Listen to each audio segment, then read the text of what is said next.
بسم اللہ الرحمن الرحیم۔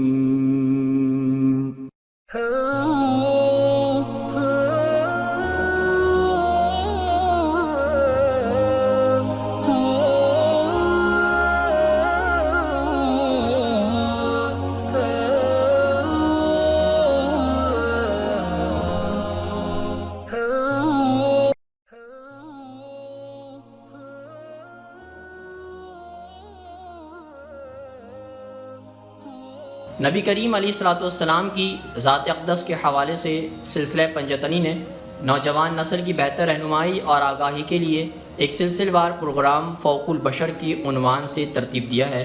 آج ہم انشاءاللہ اس سلسلے کی اگلی قسط کا آغاز کرتے ہیں۔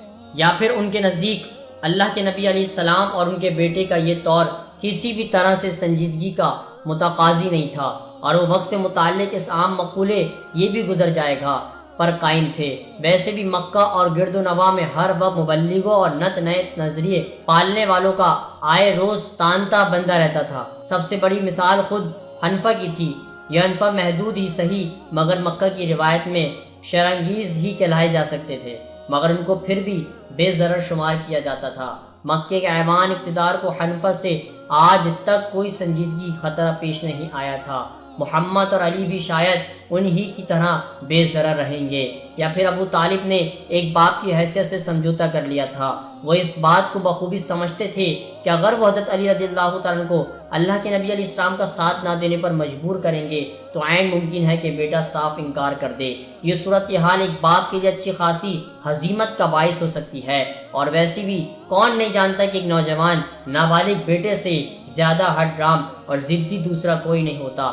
اگر بیٹا ضد میں آ کر بگڑ جاتا تو ابو طالب کے ہاتھ کیا رہ جاتا۔ پھر بھی ابو طالب آپ علیہ السلام کے صحابہ کرام کو اس طریق میں دیکھ کر خاصے بے چین ہو گئے تھے۔ یہ نوجوان نہ صرف قرآن کی تلاوت کرتے تھے بلکہ ان آیات کو زبانی یاد کرتے رہتے۔ ابو طالب نے ان کو عبادت کرتے ہوئے بھی دیکھ لیا تھا۔ انہوں نے دیکھا کہ نوجوان سلم کی حالت یعنی اطاعت اور بندگی میں جھک کر کھڑے ہیں۔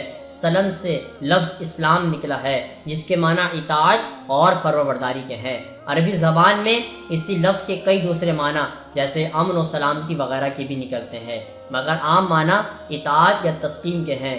یہ سچ ہے کہ یہ نوجوان کسی بھی طور زبردستی اطاعت یا تسلیم کرنے فرمانبرداری پر مجبور نہیں کیے گئے تھے، بلکہ وہ اپنی خوشی سے آپ علیہ السلام کی پیروکاری پر اتر آئے تھے۔ مگر پھر بھی اس عبادت کا آسن ہر طرح سے انوکھا اور نرالا تھا۔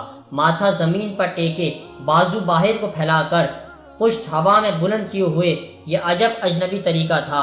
اس کو دیکھ کر لگتا تھا جیسے کوئی جنگی قیدی فاتح کے سامنے سربسجود ہے۔ معزز دوستو، آج کی گفتگو کا اختتام ہوا۔ انشاءاللہ کل آپ سے پھر ملاقات کریں گے ایک نئے ذکر اور فکر کے ساتھ۔ اپنا بہت سارا خیال رکھیے گا۔ اللہ حافظ۔